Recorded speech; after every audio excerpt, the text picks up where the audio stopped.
All right, good morning, Checkmate crew. It is 10 a.m., 30 minutes after the opening bell of the New York Stock Exchange. Today is Thursday, December 1st, 2022. Hope everyone's having a great day.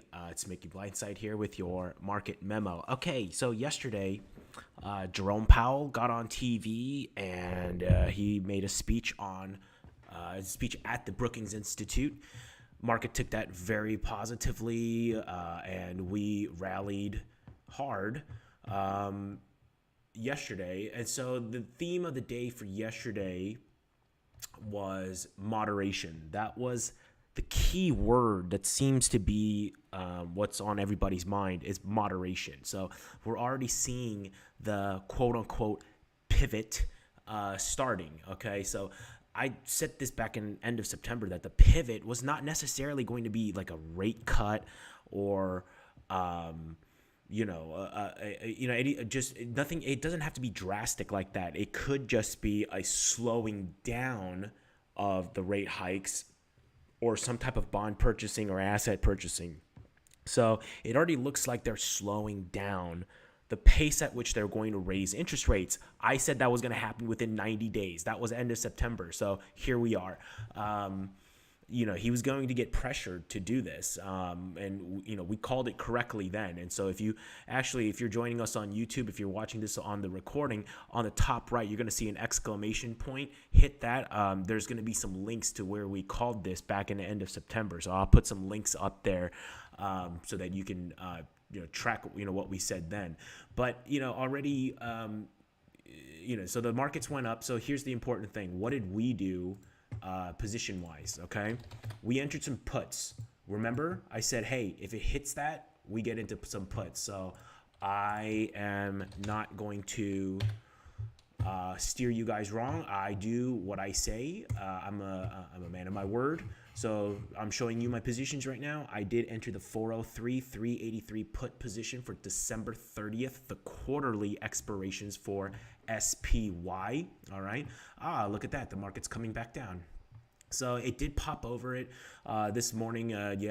Just like everybody else. I don't know if any of you followed the puts, but I know some of you all in the Discord bought some puts before Powell spoke. So again, patience. I always preach patience, guys, for me, I entered at the end of day, between that 4 and 4:15 window, when SPY options are still being traded. So I got in at around 494 or something like that. I'm a bit underwater. I think right now I'm less than 4% underwater. Am I? Yeah, I'm less than 4% underwater. So we'll see what happens. I'm going to hold this for a few days and see what happens. If, let's say, by tomorrow or Monday, the markets don't turn, I'll just get out at a small loss, okay? So I do have this position. I'm using this more as a hedge for some of my other positions. As you guys know, I'm in Quad U, and I'm trying to acquire more of the metals and energy names that we've been talking about in our thesis in the last 2 weeks. So I'm using this as more of a hedge. I also do have a longer term portfolio, so I guess it kind of hedges that too. But right now I only have an entry position. I did plan on adding more to it. I'm not sure if I'm going to be adding more to it now. But right now I do have an entry position into this. Okay. So, let's see what happens. Okay. Let's see what happens.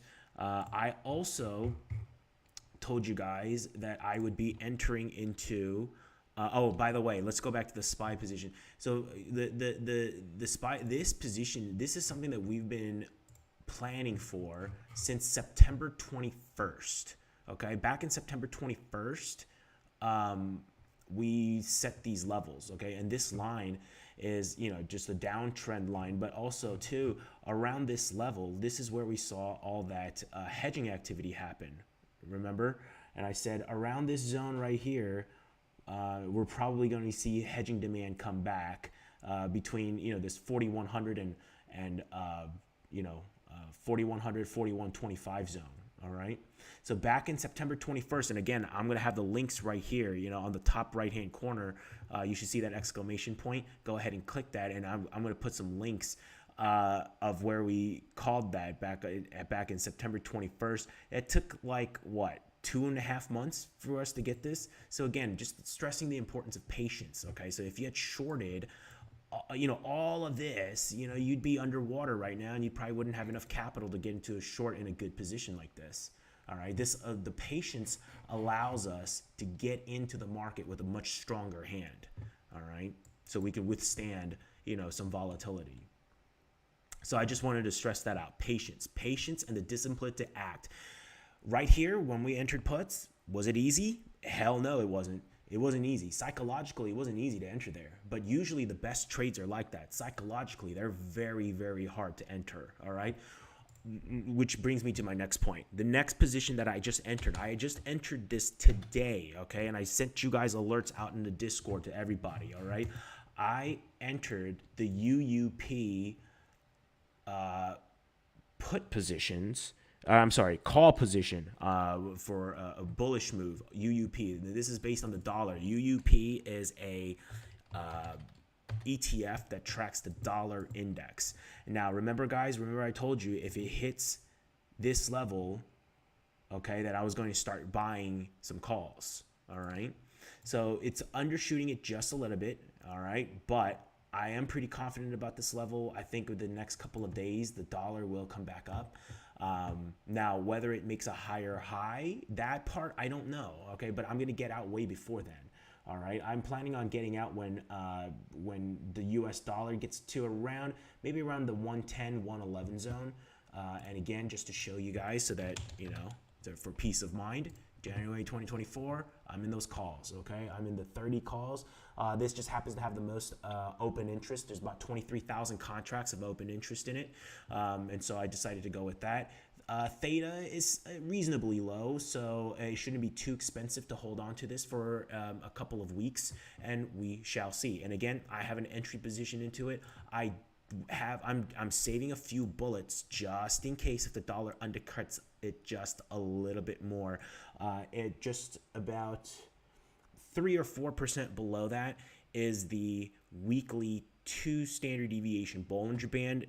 That's where these red lines are. If you want, we can actually take a look at the Bollinger Band chart that I have here. DXY weekly chart. This one has all the Bollinger Bands already, drawn on. So yes, so there's the 2 standard deviation Bollinger Band, which is also another level. It corresponds to another weekly level. So I have some more bullets saved just in case if it undercuts and goes there within the next couple of weeks. Okay, so entry positions. All right. So I wanted to share that with you guys. So yes, I'm in now dollar long and SPY puts. Those are some of the positions. Oh, and I got, yesterday too, we got out of our UVXY puts just in time, actually. Those UVXY puts that we got into about 3 weeks ago, they paid out really well. Okay, we got in at 8 cents and we got out at 27 on the 80% of the position, and then the last 20% of the position we got out at 21. Not bad for 3 weeks. It was over 200% average return for the whole lot. So great, good for us. I know some of you guys are hedging for the market and looking to short the market by going long UVXY. I don't think that's a good idea. Okay, first off, there's a whole lot of contango right now. The front contract to the second month contract, that's over 11% right now. Contango's over 11% of this. So the decay in UVXY, this is going to still decay. So even if the market goes down, if the VIX doesn't really shoot up and the term structure doesn't switch, you're going to face decay. So even if it does pop, it's not going to pop as much. If you really want to, bet on volatility or short the market, you might as well just go with SPX or SPY puts or put spreads. Okay, they perform way better than UVXY calls or UVXY shares for that matter. UVXY, for me at least, I use it to short volatility. buying puts basically when VVIX, okay, VVIX is the VIX of the VIX. If VVIX is 110 or 115 or lower, I'm willing to buy puts on UVXY, you know, to play the decay. All right. If VVIX is higher, like, you know, if VVIX is like, let's say much higher in the range, like 130, 140, I'm more inclined to sell calls on UVXY to short volatility. Okay. So the VVIX tells me which way do I go. Do I short calls or do I long puts? But generally, that's how I play UVXY. If I'm trying to play on, if I'm trying to bet on volatility and short the market, I'm using puts on the indices. Okay, that's just a general rule of thumb. Just the way the UVXY is structured, your edge in going long only works when there's backwardation in the VIX futures contract. Backwardation means that the front month contract is worth higher on the VIX futures than the second month. All right. And that just happens way less often than contango. And so because of the futures rolling aspect of this ETF, usually this ETF is decaying. Okay. Let me show you a weekly chart. Look at that. It's decaying. Okay, over long periods of time, this thing decays. Okay, so going long on this really, even as a hedge on the overall market, is usually not a good thing. You're better off using SPY or SPX puts. Okay, you'll get way more out of it. So I hope that helps you guys. Okay, so that's that. Let's take a look at some of our other names. You know, we're probably going to see a period of volatility coming up. I'm already seeing it. Look at this. The VIX is already acting crazy. SPY. Let's actually take a look live. I mean, that's one of the advantages of going live. We get to see everything in real time here. Our put position is doing a lot better now. Very good. Oh, we're in the profit actually now. Okay, look at that. How fortunes change so quickly, right? So again, patience and discipline. We went with patience and discipline. So some of our other names that we're getting involved with, like PLG, you know, they were running. PLG is the platinum group metals that we wanted to get into. It has been going up. I still want to get in at 160, 161. I should have got in way higher than that. Remember how I got rid of that alert last time? That was really dumb. I should have just kept that alert and just bought into it then. But yes, if it pulls down to 161, I'm just buying right there. 160, 161. Okay. That's platinum. And again, you can check out some of our links where we talk about our thesis on platinum and other metals. Quad U is still just chopping along in this box here. No clear direction. Let's take a look at Australian dollar, if that's giving us any clues here. Australian dollar. Oh, hey. Man, I missed this. Oh, I didn't set an alert. Dang. I drew this way long time ago, and I said this is the line to short if it ever gets back there. Oh, man. I missed that. I should have set an alert there. I should have sold covered calls on my Quad U. And I should have shorted the Australian dollar. That would have been a great trade. Oh, well. You know, that's... What a shame. What a shame. I had this drawn and everything. It is what it is. Sometimes we miss things. This one, I could have avoided missing this. Okay, well, it is what it is. That would have been nice. But, okay, so we're back to our downtrend. It's acting very, very nicely to that level. It's going to drop. Let's see what happens, okay? Right now, this is a higher high, higher low situation on the daily chart even. Will it make a lower low? And will it continue this overall longer downtrend? That's the question now, okay? It's got an opportunity to maybe perhaps make a higher low, maybe in our make or break point from a few weeks ago. at the 6736 level, if it makes that the higher low and goes back up, then I think there's a very good chance that it busts above this level, this downtrend level. If it makes a higher low on this level and then curls back up, that would mean that this could really go up. We'll see if that happens. I don't know if that's tradable as an event, because here's the thing: if it breaks this, it's gonna shoot down. I mean, I think it's gonna go down real quick. So managing risk on this is gonna be very difficult. All right, it's going to be pretty difficult. You're just going to have to set a stop. And you know, the Australian dollar this year has been it has been overshooting levels for a couple of days. So it makes risk management very difficult, because you could potentially be facing a pretty big drawdown. And when you're using Forex or when you're using futures contracts, you're acting with leverage. So I don't know if I want to take that trade, a long trade here, but definitely the short trade on this big line, that was definitely, the R to R was definitely there, and we missed it. But am I going to go long here at the make or break? I don't know. I don't think so. Okay. Unless I see like an exhaustion signal or some sort of bottoming signal, then maybe I might go up and play, the breaking of this line. All right.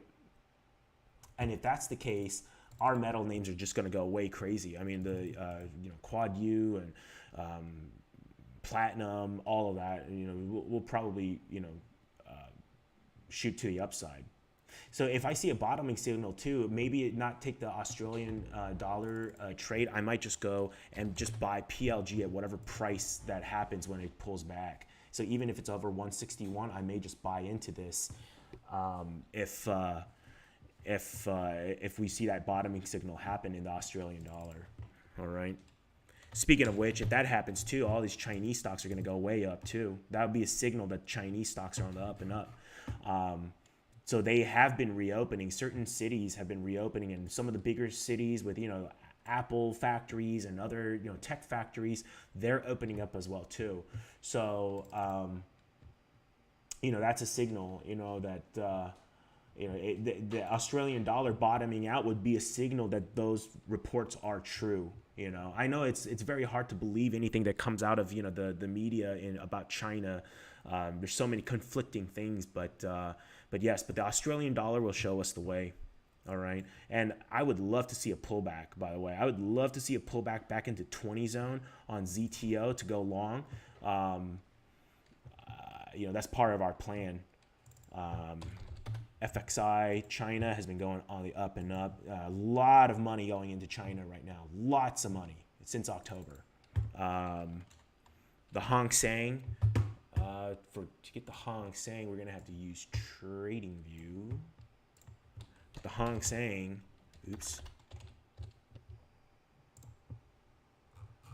has been doing incredibly well too. They're closed for the day already, so their daily chart, their daily candle's already finished. Yep, there you go. So it already made a higher high on the daily chart. So if it may have a pullback, it may not. It may just continue up, but who knows? But if it makes another lower high, I mean, that's pretty compelling already. That means you already have this higher high, higher low, higher high, higher low. You're now seeing this a trend reversal on the daily chart. All right. On the weekly chart, though, of course, getting confirmation on the weekly chart is best. But on the weekly chart, yes, it made a lower low, and if it closes this week at this level or higher, it's a higher high. Okay, that's a higher high, higher low, higher high, and that would be a trend reversal signal on the weekly chart. That's pretty strong. All right, so we'll see if it happens or not. We still have what? Tomorrow, so who knows? We'll see what happens tomorrow. But this is an outside week up. That's a really bullish signal. All right. So then on the next pullback, that would give us more conviction on the ZTO trade. And again, the ZTO is that FedEx of China. They do a lot of trucking and stuff. So that's the thesis, the Chinese industrial thesis that we had again from 2 weeks ago. All right. Let's go through energies as well too. Since we're on trading, we might as well stay. Energies. Let's look at crude oil. Crude oil, I mean, just marching forward, I think, and again, guys, I think it's really based on that crack spread. We're seeing diesel shortages come up, and so I think a lot of the refineries are just buying up oil right here to make diesel, and as long as that crack spread is wide, the economics of buying that oil and turning it into these distillates is there. Okay, it's they're going to be buying this as much as possible. Now that means that probably around February, March, we'll probably see too much supply of diesel. Okay, generally this is how it works. There's a shortage, so then all these refineries go, mass into, producing this product, and then there's too much supply. So that usually there's like a 3-4 month lag when that happens. So I would suspect that when we get closer to January, February, if we get to this, like, I don't know, now I'm gonna bring down the levels here, but if we can get to, like, let's say around here, around 104 zone, 103.5 to 104, I'd be willing to take a short there, okay, on crude oil. All right, perhaps like 2 or 3 month out put spreads on crude futures, or you could use USO. All right, but yeah, if we get to there on January, February, I'd initiate a short right there, because I think then that's when we'll have an oversupply of distillates. So that's my thesis. Overall, in the medium term, and what I consider medium term is 3 to 5 years, I'm still overall bullish on crude oil. As you guys know, one of my biggest holdings is in Chevron.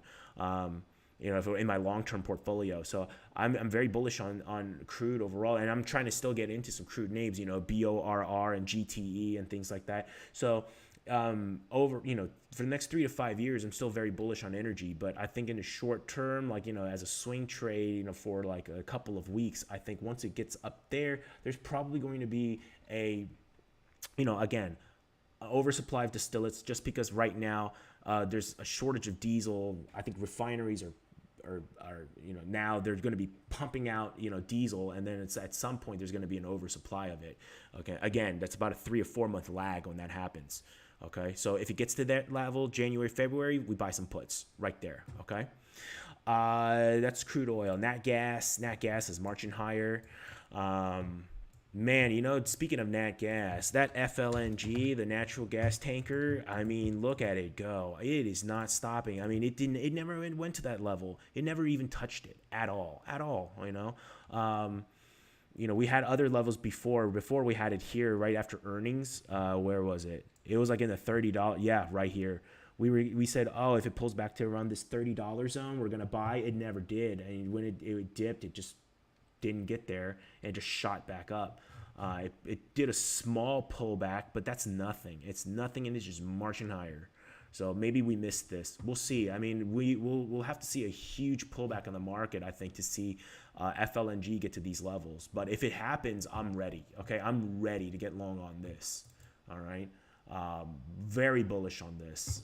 This is, I mean, again, it just goes with our energy thesis. As countries rush to secure energy, shipping rates are going to go up. And speaking of shipping rates, let's just take a look at Baltic. What's going on with the Baltic? And yeah, look at that. The Baltic, it's already the Baltic Dry. It looks like it's already trying to make a higher low on the daily chart. So on the daily chart, we might be seeing a trend reversal already starting in the Baltic Dry index. Although I don't like to look at the daily chart, I like to look more at the weekly chart for Baltic Dry.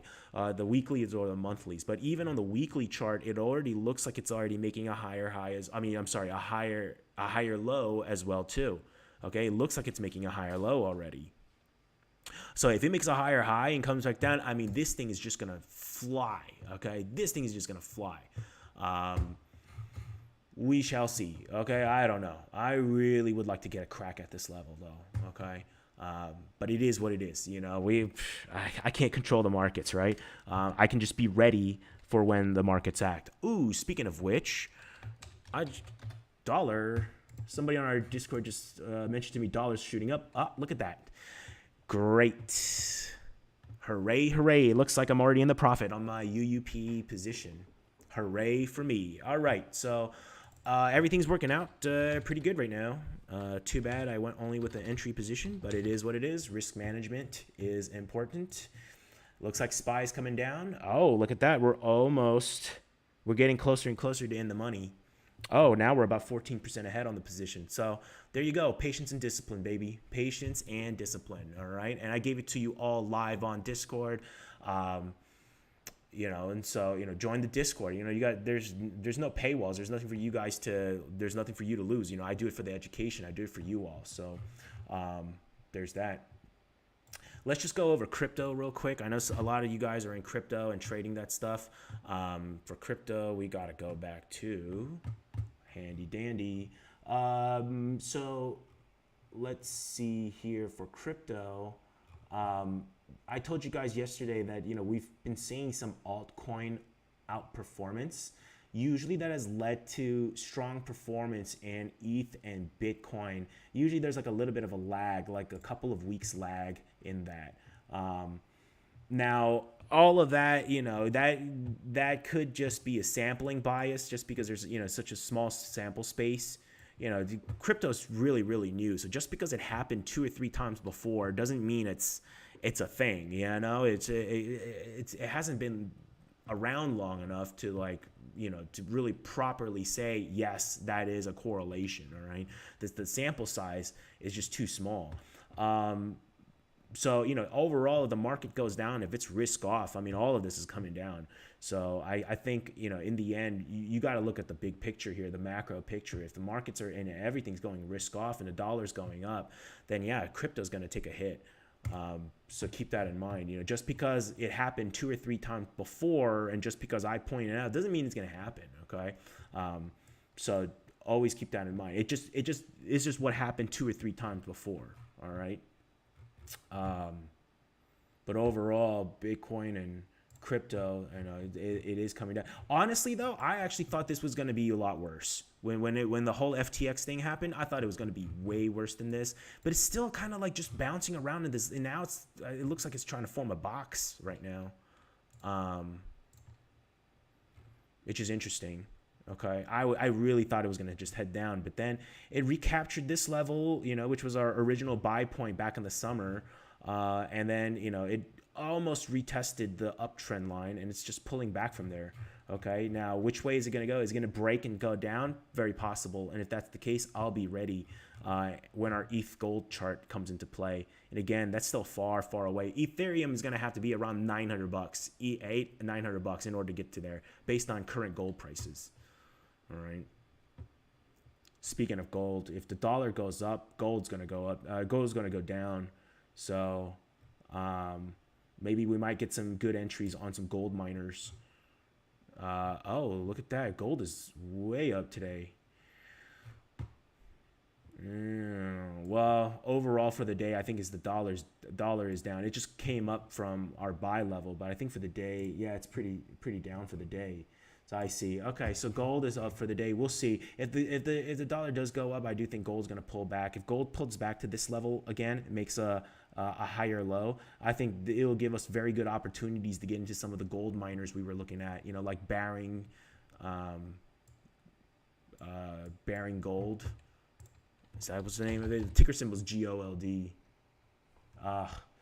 And in TradingView, I think GOLD comes to something. Barrick Gold, that's what it is. Barrick Gold. All right. This is one of the names we wanted to get into, but you know, I might not even get to Barrick. I may just do just the GDX. You know, the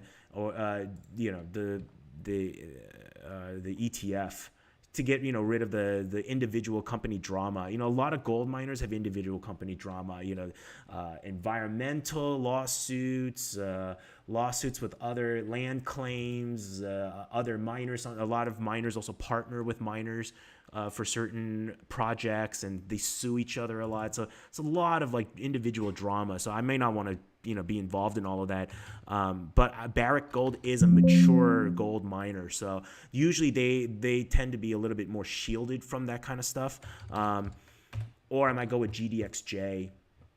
you know, with some leap strategies, okay? If it pulls back, if gold pulls back. So I'm looking for that. But mainly I want to be uranium and platinum. So, you know, mainly I really want to get into PLG. So PLG, I invite this to come back. Please come back down. 161. Oh my goodness, we are ready for this, okay?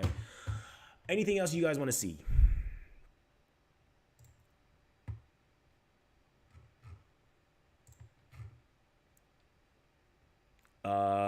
I see one of our members. Is it too, you know, Ari, my goodness. Oh my goodness. So I just, you know, so you know, so I already went over this mistake already, but you remember this line, this red trend line? You know, we talked about the Australian dollars like so many times, like back in the summer, and we drew this back, I don't know when, like, I think I drew this last year. Yeah, I drew this last year. This was our like downtrend level. And I said, oh, if it gets to this level, I'm going to sell covered calls on Quad U. And guess what? It hit. And I just never did it. I didn't set my alert. I forgot. I completely forgot. So like, you know, and now it's pulling back. I was going to also short the Australian dollar too and use that as a hedge for my overall Quad U position. It literally hit there. It's already coming back. I mean, this is a massive move, by the way. This is like a 0.5% move, which doesn't happen in a day usually for currencies. But this year, like 0.5%, 1% moves in currencies has been like the norm. So I was going to short the Australian dollar and then sell covered calls, but I never did. We should have done that right here, but I never set my alert. So there goes that. But I will say this. I mean, any day now, well, no, we should have sold the covered calls. No, I'm just justifying like, I'm just justifying the mistake of not setting my alert. Nope. I was going to say, like, you know, any day now, the Department of Energy is going to come out with that announcement for the strategic reserve. But that's just BS. That's, you know, we should have sold covered calls here. We should have. Okay. Why? The Australian dollar. Remember, our Australian dollar is the leading indicator for metals and for China, for everything. I mean, this was its downtrend. Look at this downtrend. I mean, how long does this go? Yeah, this one is one I drew back in 2021. Look at this. I mean, this is a very compelling downtrend, and we should have. But oh well, it is what it is. Okay. Yeah, it not being able to close above it was, you know, should have been a signal for us that metals were going to face some type of pullback. Look at that. Yeah, the whole metal space is going back. XME. China's already closed, so I think this is happening after Chinese hours. So XME, I mean, all these names are, you know, probably going to go out down. And if the Australian dollar actually keeps going down and makes a new lower low, oof. I think you know what? I think if it loses this level, this 6735, and it makes that, so okay, so let's think about a future plan here.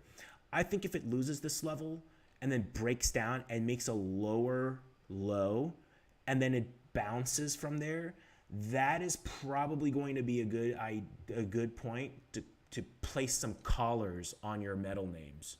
Collars are selling covered calls and using that premium to buy some puts. Okay? Because that could mean that we see a huge downtrend, and that could be because, you know, that could mean that the dollar is going back up. Okay, that would tie in with the dollar thesis.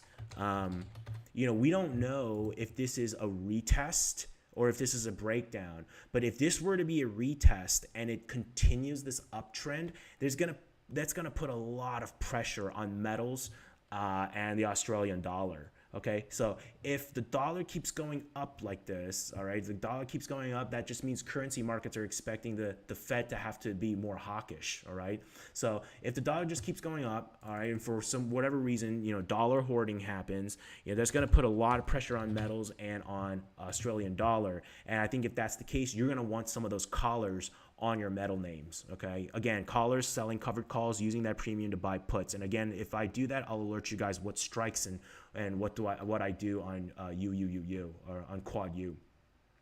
It worked out great for us.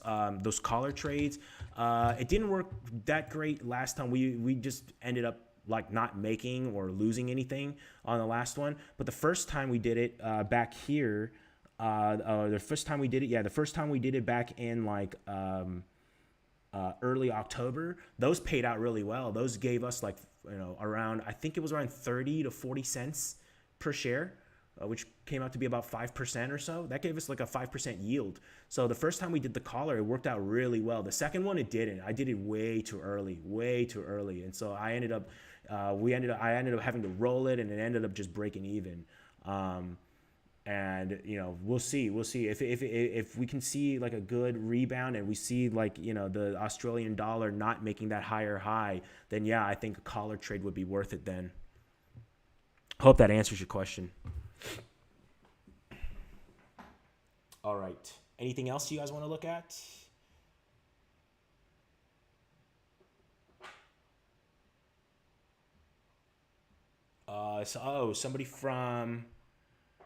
Somebody from one of our social media is asking about silver. Silver, yes. Silver is one of the names that I'm looking at as well too. Silver, definitely. Silver miners, it's just when it comes to the miners, gold miners just tend to be the most liquid. Okay, so the levels work out the best. So if you're going to make decisions, based on the overall mining landscape, it's best to use GDX. All right. So yeah, my decisions on the levels at which I want to enter miner trades, it's based on the GDX levels. But definitely, I'm looking at some of the silver miners as well too. This is a silver mining ETF. I think SILJ is the junior silver miners. But yeah, if we see a pullback, a meaningful pullback, and Australian dollar again holds that kind of higher low, remember, okay, I'm also basing this off the Australian dollar. So if it can pull back, and if it can make that higher low right here, and it curls back up, then yeah, I'd be very, very willing to take on a few miners. Between the two, silver or gold, I would say silver is riskier. If you're right, you're gonna make more with silver, but if you're wrong, you're also gonna lose more. So it's more of like you can call it leveraged gold if you want.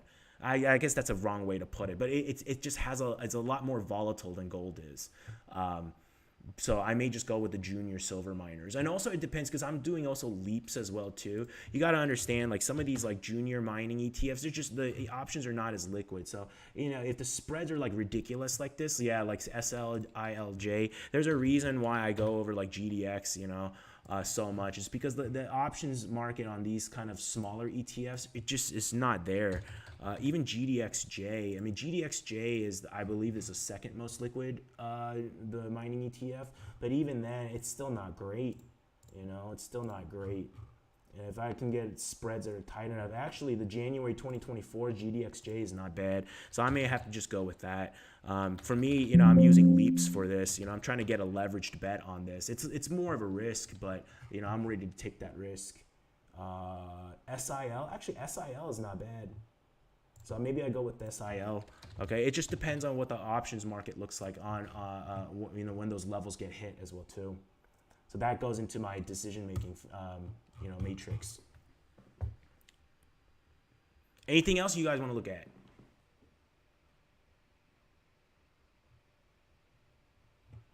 All right, then. In that case, if there's no other questions, comments, or rude remarks, we'll call that a day. So that wraps up our session of the Morning Market Memo. Our Discord invitation is in the link description below. Come join our Discord. Be part of a growing community. There's no sub fees, no paywalls. It's of the people, by the people, for the people. And if you enjoyed our video, hit like, follow, subscribe, comment. Show us some love, baby. All right, I'll be back on next week. Tuesday, Wednesday, Thursday, 30 minutes after the opening bell of the New York Stock Exchange, 10 a.m. Eastern Time. Hope to see you guys then. Have a great day.